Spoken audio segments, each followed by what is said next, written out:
ke depan, Tuhan kan menuntunmu. Sadarilah masa berganti, tantangan kan kita hadapi.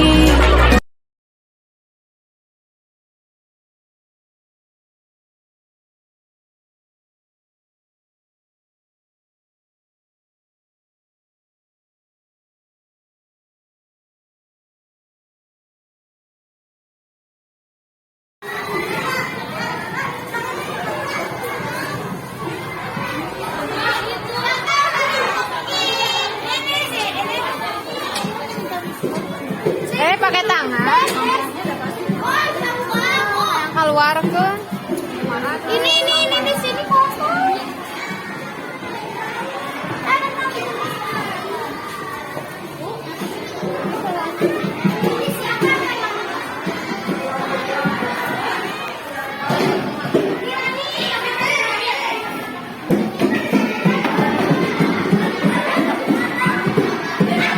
Hati-hati.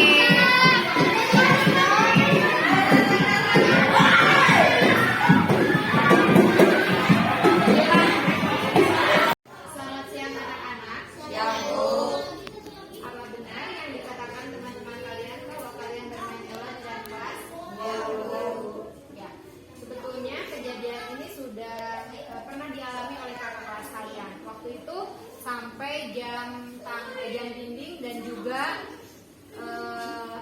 yang rusak itu kipas angin, karena sama masalahnya, yaitu apa, bermain di dalam kelas. Nah, ibu tahu kalian pasti punya alasan mengapa kalian bermain di dalam kelas. Ya, kalian pasti sangat menyukai permainan bola ya. Menurut kalian apakah hal ini bisa diperbaiki? Bisa. Kira-kira bagaimana cara kalian memperbaikinya? Tidak bermain bola di kelas, bagus. Jadi nanti kalian main bolanya di mana? Di lapangan. Kapan kalian mau bermain bola? Kalau tadi kalian bermain bolanya kapan? Saat yang lain piket ya? Ya. Oke, terima kasih. Selanjutnya, menurut kalian perbuatan kalian itu yang tadi apakah menyalahi kesepakatan kelas yang sudah kita buat? Ya. Keyakinan apa yang tidak sesuai dengan yang kalian lakukan tadi? Apa tertib? Tertib di dalam kelas. Terus satu lagi apa? Disiplin. Ibu percaya kalian anak-anak hebat. Kalian pasti bisa lebih baik dari ini dan bisa menjalankan keyakinan kelas yang sudah kita buat. Kalian siap? Ya. Insya Allah ya. Jadi menurut kalian apa solusi dari masalah kalian tadi? Apa solusinya? Mau mengganti. Terus apa lagi? Tidak mengulangi kembali. Bagus. Terus apa lagi? Mau minta maaf. Bagus. Terima kasih ya. Kalian sudah mau berusaha untuk berbuat lebih baik lagi. Silahkan sekarang lanjutkan kembali belajar kalian.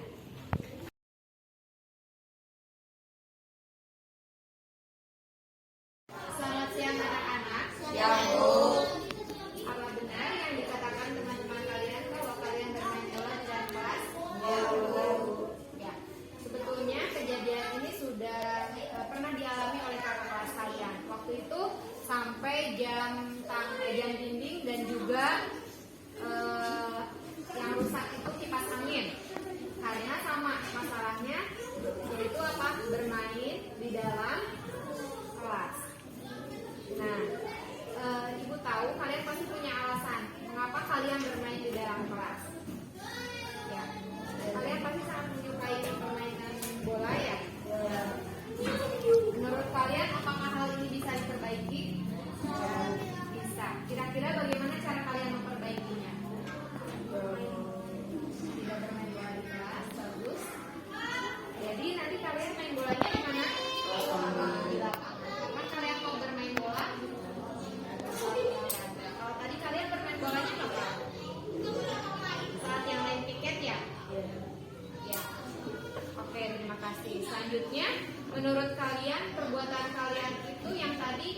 menyalahi kesepakatan kelas yang sudah kita buat?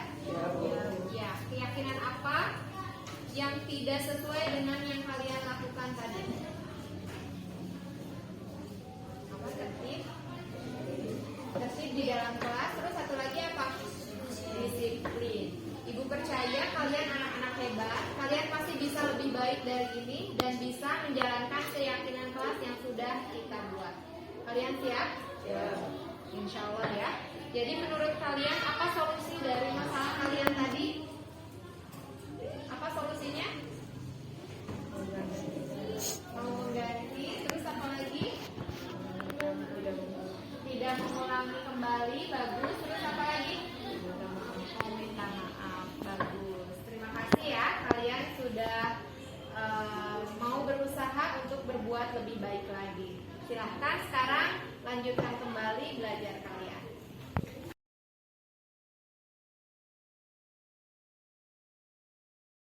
Aktual ayaan. Jadi berhasil. di dalam tangan Bapak Ibu ini ada sesuatu yang berharga. Bu Haji mah nggak berhasil. Apakah Ibu mau mengenalnya? Tiga restitusi.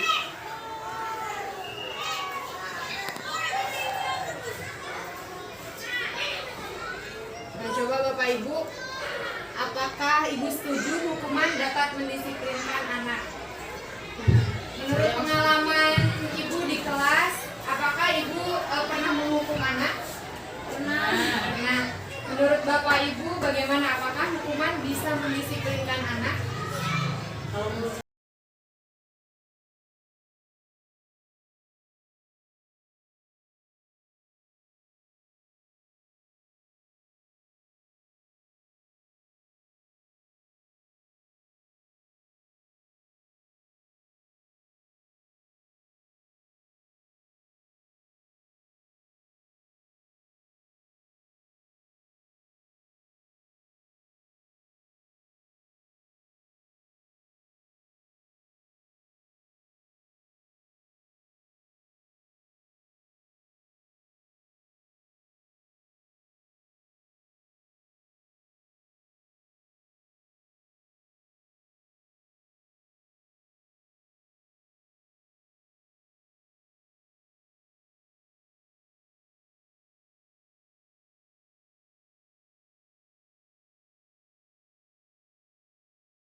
Ya, jadi kalau misalnya seandainya kita sudah berupaya gitu ya dengan melakukan upaya-upaya tersebut, berupaya untuk memenuhi kebutuhan dasar anak tersebut. Ternyata misalnya taruhlah si anaknya itu ngeyel gitu, susah untuk diberitahukan gitu. Ya. Nah itu bagaimana gitu. Terus kalau misalnya memang si anak itu emang sudah terdetek gitu, emang ada psikologisnya yang terganggu gitu, bagaimana itu? Tapi apakah harus ada pendampingan gitu? Jadi sebenarnya di SD negeri anak-anak yang seperti itu. Jadi memang tantangan di kita itu dengan jumlah murid yang ya itu tantangan untuk kita. Makanya ya komunikasi ibu sangat penting dengan orang tua. Kemudian komunikasikan juga dengan rekan sejawat. Harus sering sharing sama rekan sejawat, dan tidak lupa yang paling penting dukungan dari kepala sekolah. Jadi ibu harus sering komunikasi dengan kepala sekolah apa yang harus dilakukan, bagaimana cara menangani anak yang seperti ini. Kalau langkah-langkah ini sudah ibu lakukan, ya kembali lagi orang tua. Jadi untuk mendisiplinkan salah satu anak tadinya luar biasa itu, kita tidak bisa bekerja sendiri, ada dukungan. Jadi ketika anak kurang kita sedikit, tapi di lingkungan rumah ternyata tidak sama dengan apa yang kita lakukan, ya percuma, karena anak lebih banyak di rumah daripada di sekolah, apalagi anak kelas 1. Seperti itu. Ya lagi Bapak Ibu, anak yang seperti itu Jadi memang tantangan di kita itu dengan jumlah murid yang wah, ya itu tantangan untuk kita. Makanya ya komunikasi ibu sangat penting dengan orang tua. Kemudian komunikasikan juga dengan rekan sejawat. Harus sering sharing sama rekan sejawat, dan tidak lupa yang paling penting dukungan dari kepala sekolah. Jadi ibu harus sering komunikasi dengan kepala sekolah apa yang harus dilakukan, bagaimana cara menangani anak yang seperti ini. Kalau langkah-langkah ini sudah ibu lakukan, ya kembali lagi orang tua. Jadi untuk mendisiplinkan salah satu anak tadinya luar biasa itu, kita tidak bisa bekerja sendiri, ada dukungan.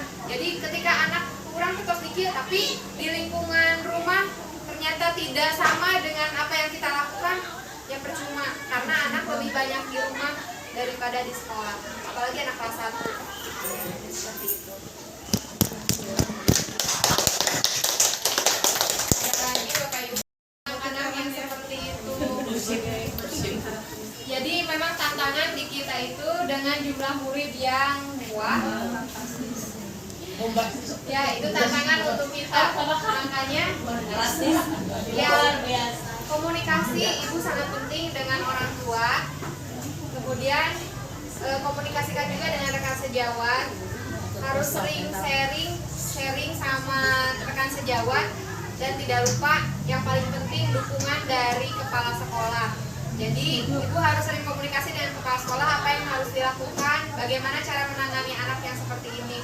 Kalau langkah-langkah ini sudah ibu lakukan, ya kembali lagi orang tua. Jadi untuk mendisiplinkan salah satu anak tadinya luar biasa itu, kita tidak bisa bekerja sendiri, ada dukungan. Jadi ketika anak kurang ketos dikit tapi di lingkungan rumah ternyata tidak sama dengan apa yang kita lakukan, ya percuma, karena anak lebih banyak di rumah daripada di sekolah, apalagi anak kelas 1. Seperti itu. Ya lagi Bapak Ibu. Udah, Bu.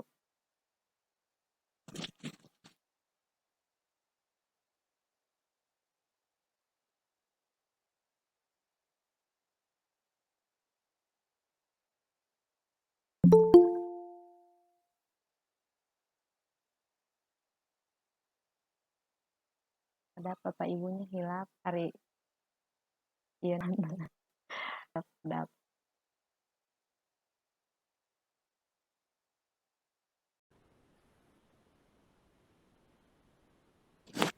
Bismillahirrahmanirrahim. Assalamualaikum warahmatullahi wabarakatuh.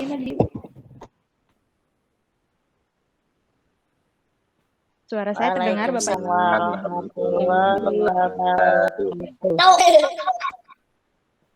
Ya. Malam Ibu semua. Apa kabar hari ini? Pastinya ya, iya. Bapak Ibu sekali, pada malam ini saya mau sharing mengenai budaya positif. Ini dalam rangka menyelesaikan tugas di program guru penggerak di modul 1.4. Next, Bu Ani.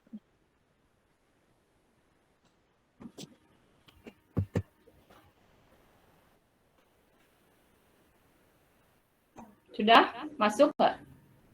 Iya, next. Sudah berubah dah di sini mah, tapi belum ya? Nah, sudah berubah di Ibu mah? Jaringan sininya mungkin Bu sebentar ya.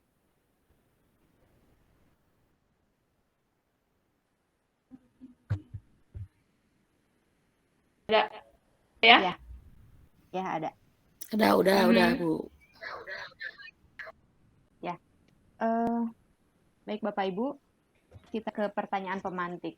Menurut Bapak Ibu, apa pentingnya menciptakan suasana yang positif di sekolah? Apa penting menurut Bapak Ibu? Silahkan. Boleh Bu Lucy, menurut Bu bagaimana? Apa pentingnya menciptakan suasana positif? Penting Bu, penting. penting. Ya, bagaimana selama Penting, ini? sangat penting sekali Bu, Sangat karena kan Bagaimana ya?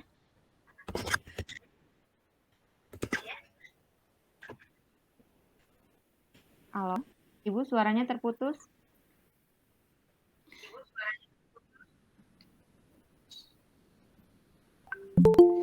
sangat penting Bu. Baik. Yang kedua, bagaimana selama ini menciptakan suasana positif di lingkungan sekolah? Boleh yang lainnya, Rudi? Menurut Pak Rudi bagaimana?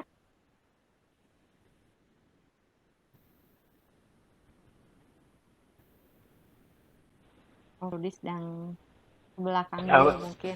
Oh iya, ada. Pembiasaan hal yang baik. Kenapa? Pembiasaan hal-hal yang baik. Iya, Hal yang baik dimulai dari gurunya gitu, agar ditiru oleh muridnya gitu. iya, bagus. Jadi menurut Bapak, menciptakan suasana positif itu harus dimulai dari gurunya. Jadi guru sebagai teladan ya. Ya, terima kasih Pak Rudi. Ya, Selanjutnya yang ketiga, apakah penerapan disiplin sudah diterapkan dengan aktif di sekolah Bapak Ibu guru? Dan Bu Fitri,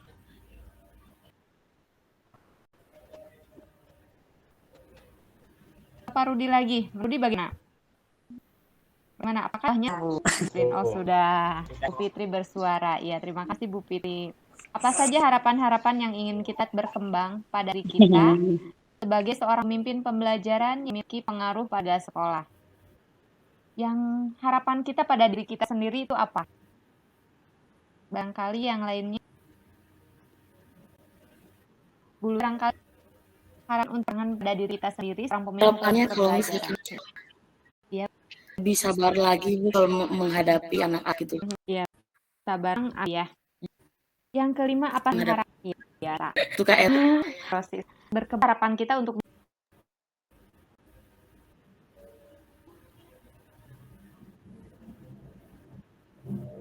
Toninya tidak ada. Pak Rudi, harapan Pak Rudi bagaimana terhadap murid-murid Bapak?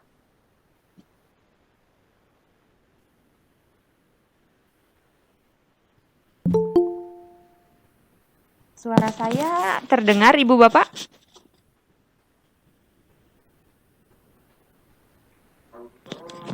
Halo, tes. Suara saya terdengar?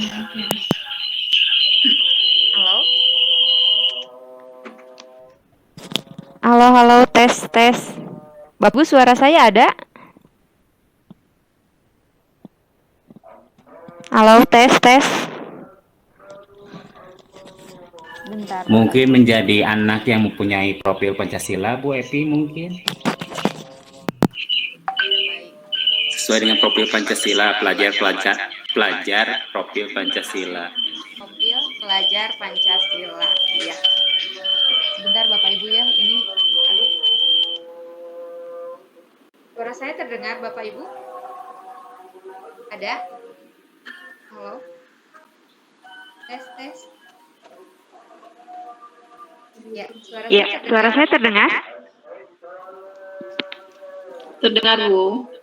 Terdengar, Bu.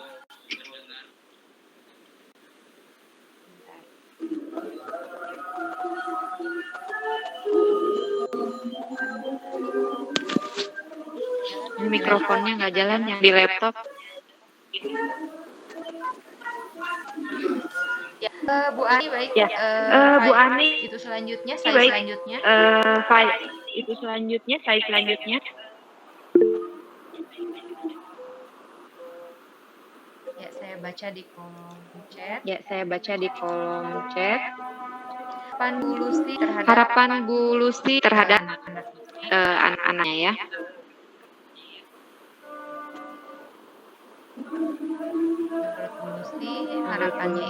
Harapannya itu menjadi anak-anak yang hebat, bukan hanya ilmunya, tetapi juga akhlaknya. Jadi anak-anak yang baik. Sebentar Bapak Ibu ya, adzan dulu.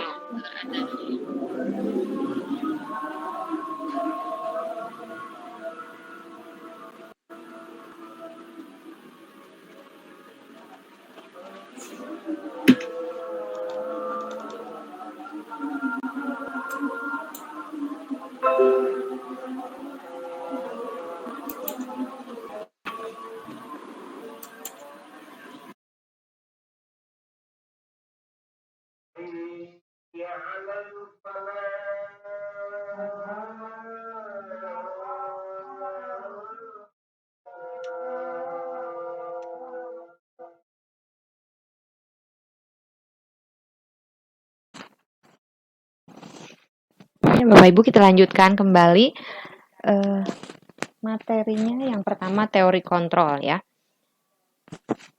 Kita sama-sama akan melaksanakan permainan kepalan tangan. Semuanya coba bayangkan di tangan Ibu itu ada sesuatu yang berharga.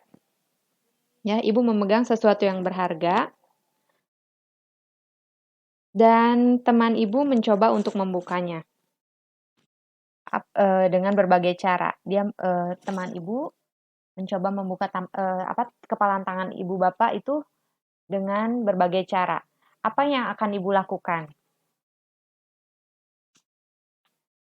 Coba itu Bu Yuli. Menurut Bu Yuli bagaimana, Bu?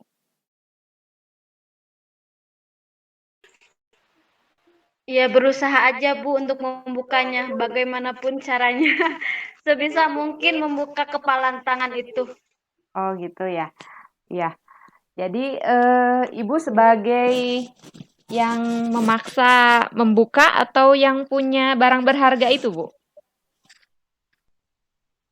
Di sini Membuka, posisinya. yang membuka. Ibu Kalau yang yang misalkan mempunyai barang itu, saya mempertahankannya. Oh gitu, iya. Bagus sekali. Ibu akan mencoba mempertahankan barang berharga yang ada di tangan Ibu. Ya. Kalau yang Ya. lainnya bagaimana? Kalau Ibu punya barang berharga, kemudian apakah Ibu akan dengan sukarela melepaskan barang berharga itu kepada teman Ibu atau bagaimana yang lainnya? Baik, Bu Yuli, terima kasih. Menurut Bu Lucy, bagaimana Bu Lucy?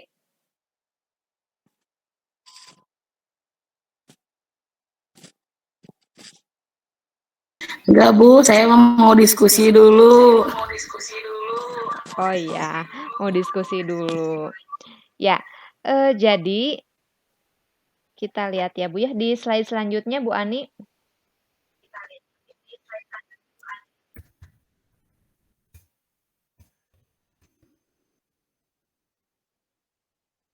Bu Ani next. Bentar Bapak Ibu ya, ini lagi.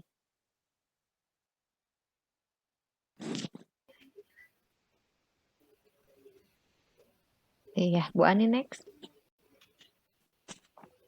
Wala. Iya, Bu Ani next. Bentar Bapak Ibu.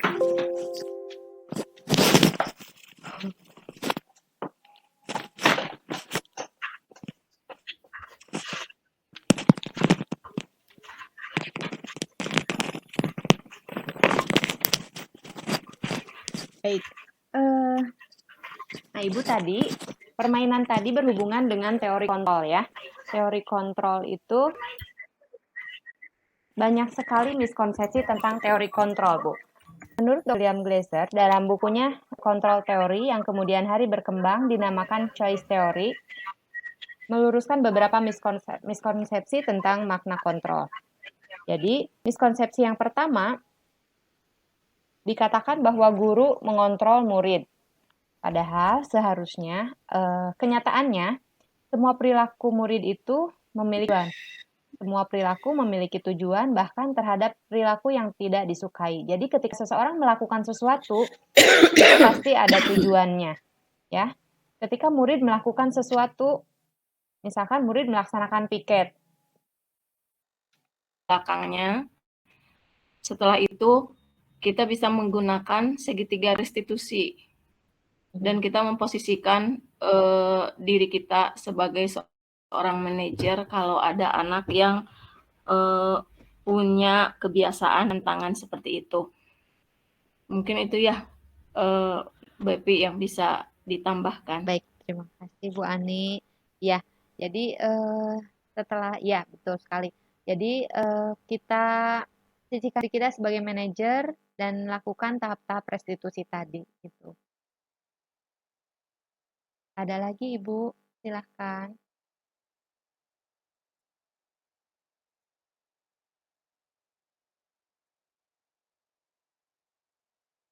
Dari yang lainnya barang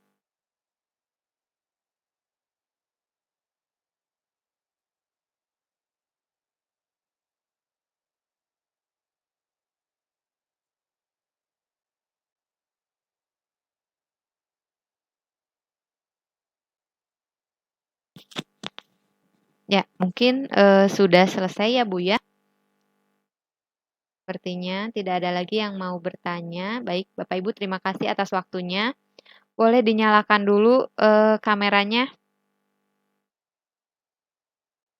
Kita berfoto dulu Bu, tapi sayanya nggak ada. Hanya punya headset sebentar Bu. Saya keluar dulu. Jaringannya.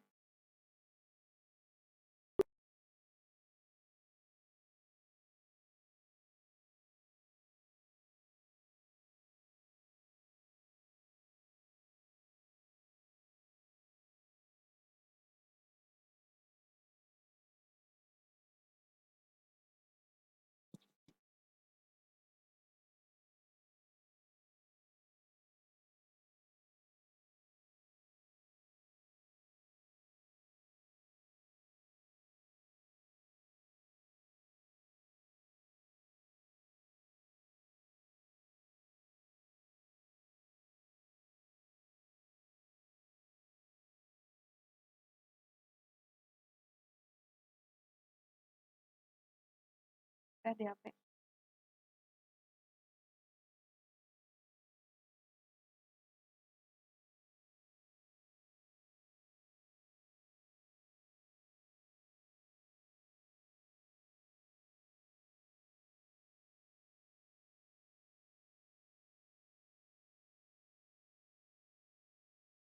Di foto ku HP we nya bunya. Kurang foto ku HP. Kameranya nggak adaan. Nggak bisa, aduh. Bentuk Bapak kurang dipoto dulu. Oh iya, iya, iya, iya, iya. Stop, Bu. Bentar.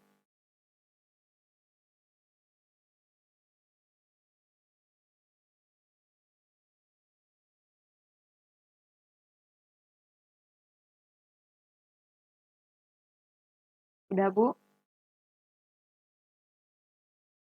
Ya.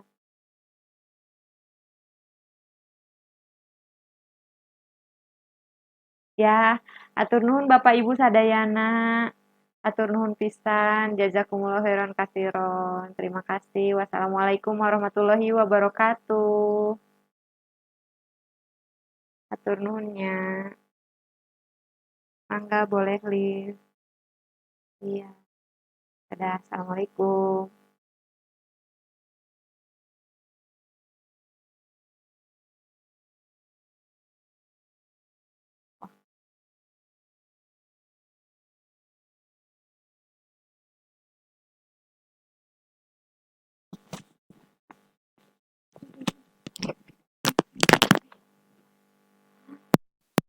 Ibu putus-putus Ibu.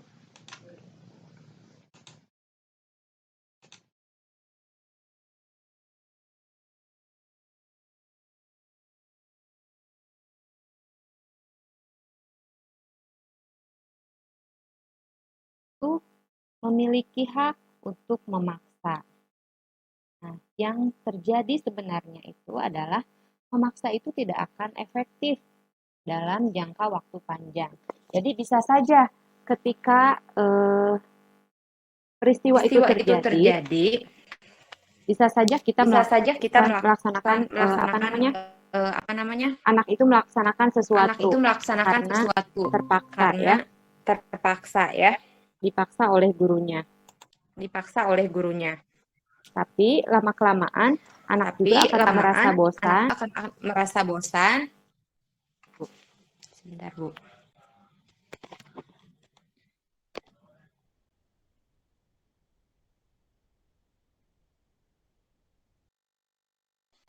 Dan itu tidak akan efektif untuk jangka waktu panjang. Jadi hanya sebentar dia akan melakukan sesuatu itu karena dia takut jika tidak melakukannya maka dia akan dihukum gitu ya. Seperti itu. Baik, next.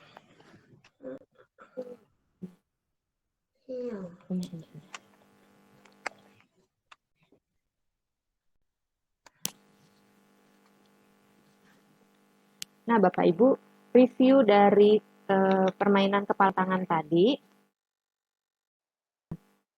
sebetulnya baik ibu mau membuka kepalan tangan tadi yang ada barang berharganya itu maupun tidak, itu yang mengontrol bukan teman ibu, tapi diri ibu sendiri.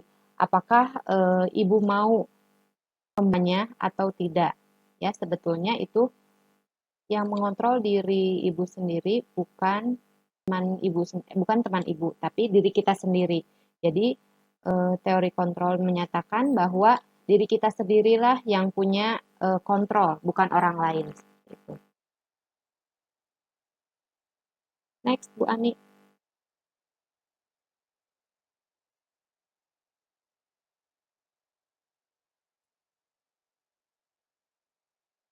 Next.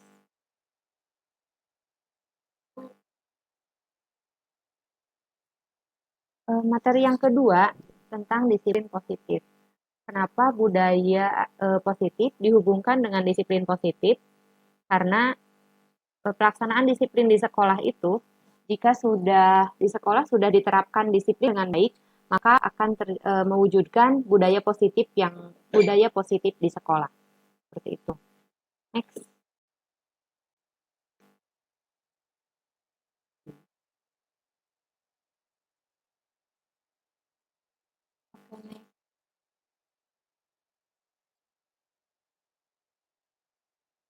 Ya, contoh perilaku.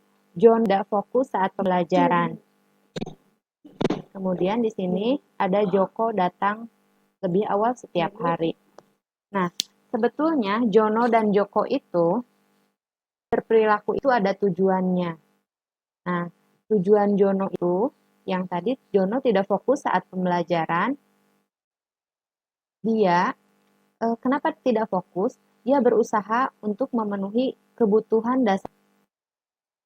Kebutuhan dasar itu ada 5, ada bertahan hidup, kebutuhan untuk kebutuhan penguasaan, kebutuhan dasar akan kesenangan, dan yang terakhir kebutuhan akan kebebasan. Kemudian jauh lebih awal setiap hari. Nah, Joko ini kenapa dia melakukan hal itu? Datang lebih awal setiap hari, dia mempunyai motivasi.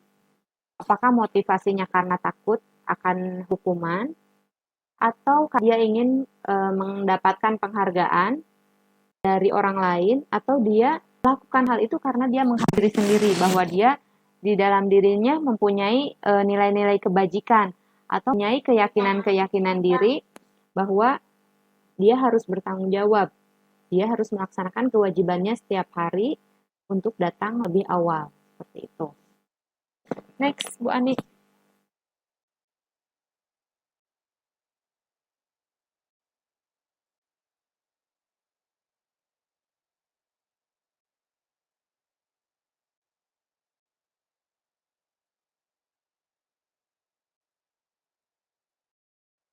Ya. Analisis perilaku buruk Adit. Nah, ada nih. Kata Adit, Bunda kejar aku, kan Bunda pasti kejar aku, kan aku sayang. Sudah berubahkah? Sudah Bu, ada Bu. Terima kasih. Ini maaf kamera saya nggak jalan ya, susah. Ya, analisis perilaku buruk Adit. Bunda pasti kejar aku, kan Bunda sayang aku. Nah, di sini Adit berusaha memenuhi kebutuhan untuk cintanya. Yang kedua, aku hebat. Aku hebat kan bisa buat Bunda kejar aku. Nah, dia berusaha untuk memenuhi kebutuhan akan penguasaannya. Yang ketiga, aku suka Bunda.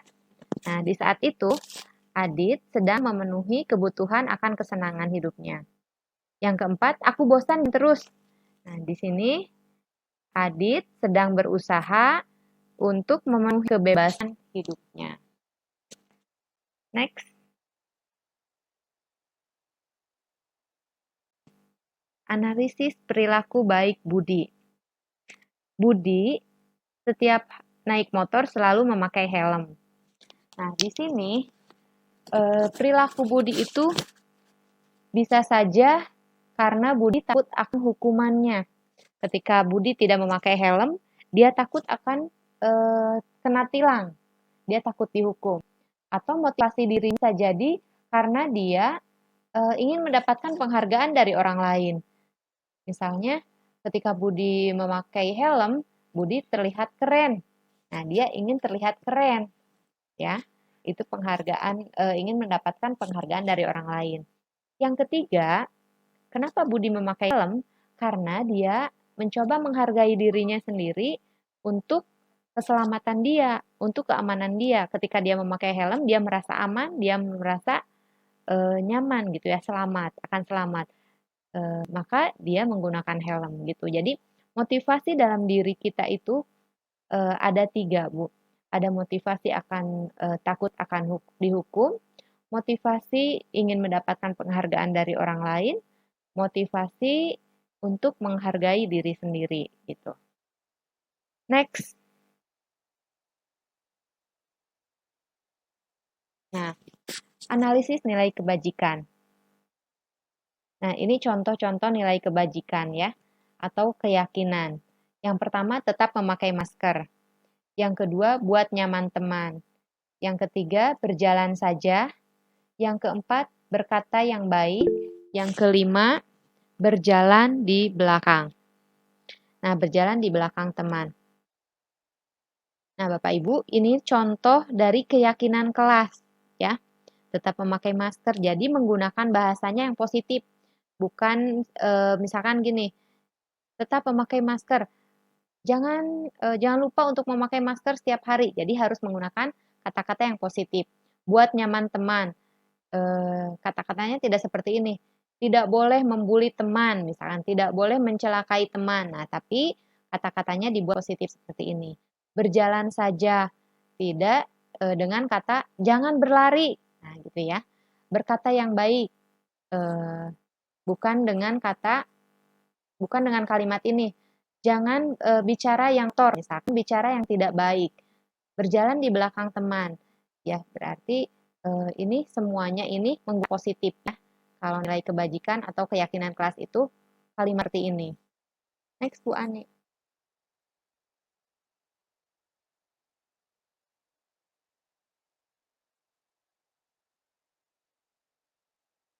Nah, tindak lanjut. Perilaku yang buruk itu bisa lahir dari hukuman ini ya. Hukuman atau misalkan ada konsekuensi. Nah, di sini perilaku baik bisa lahir dari penghargaan. Nah, dihukum oleh penghargaan sebetulnya ya. Menurut nah ini sebetulnya penghargaan itu adalah suatu hukuman. Nah, bisa saja ya. Jadi penghargaan itu sebetulnya bisa efektif dalam waktu jangka pendek, tapi tidak efektif dalam waktu jangka panjang. Kemudian penghargaan bisa merusak hubungan. Penghargaan juga bisa mengurangi ketepatan, bisa menurunkan kualitas dan juga penghargaan itu adalah suatu